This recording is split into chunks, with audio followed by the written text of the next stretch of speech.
My name is Ronaldo Randall. My name is PJ Pickett. And we are RPEO. How did RPEO get started?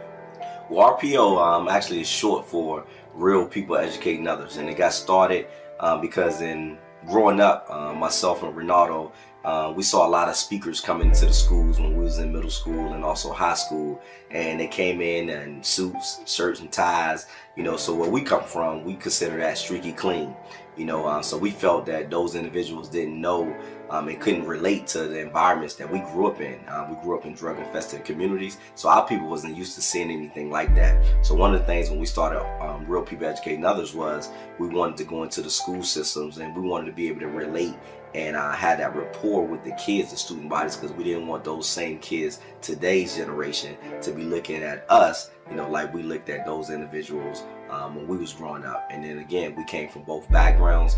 We actually educated, we got our degrees, college degrees, and also we know the street side as well. So we feel going into these schools, we can actually give those kids that coming from those communities like us the same hope and giving them the opportunity that they also can go and get college degrees as well. So what is the mission?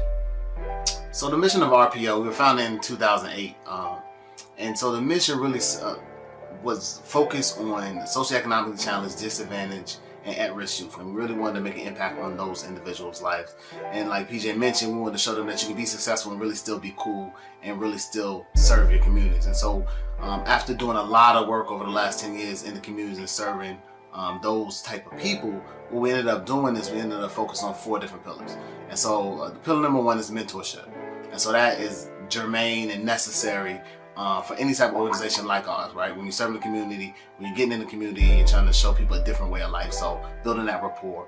And then we knew education was important.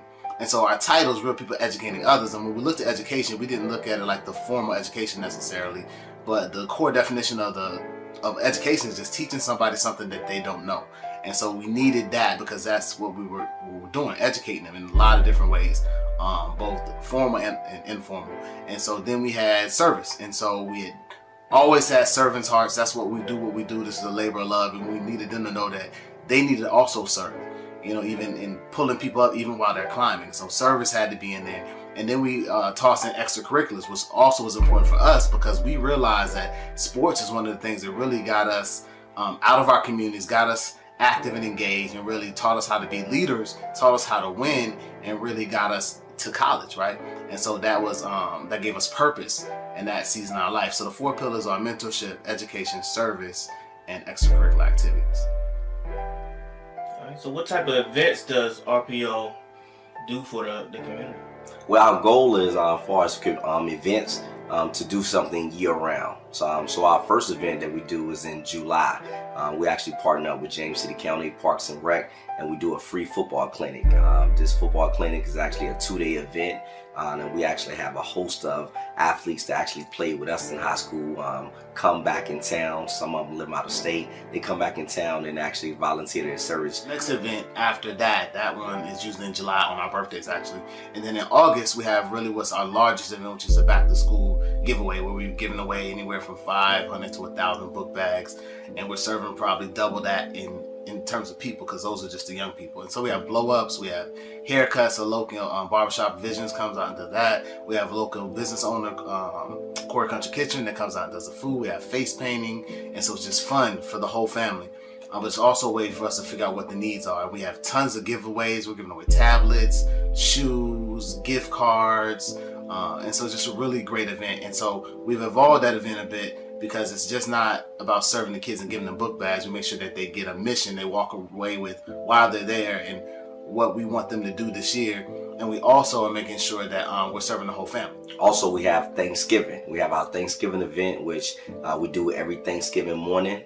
We meet up around like 9, 10 o'clock and we start the event. And what we do is actually we go out to the location. So we find out, we have a list of locations of less fortunate people that live in hotels and other communities. And we actually we have a list and we go to all those locations. And then on Christmas, it varies when we do it, but very close to Christmas, either Christmas morning, a couple days before Christmas, we actually adopt families. And so we start off with just adopting the kids, and we wanted to do smaller groups so we can really engage them and talk to them and find out what's going on in their lives, and so we can bless the actual whole family. So everybody in the family gets a gift, and we're serving. And when I say families, like these families have like 6 kids.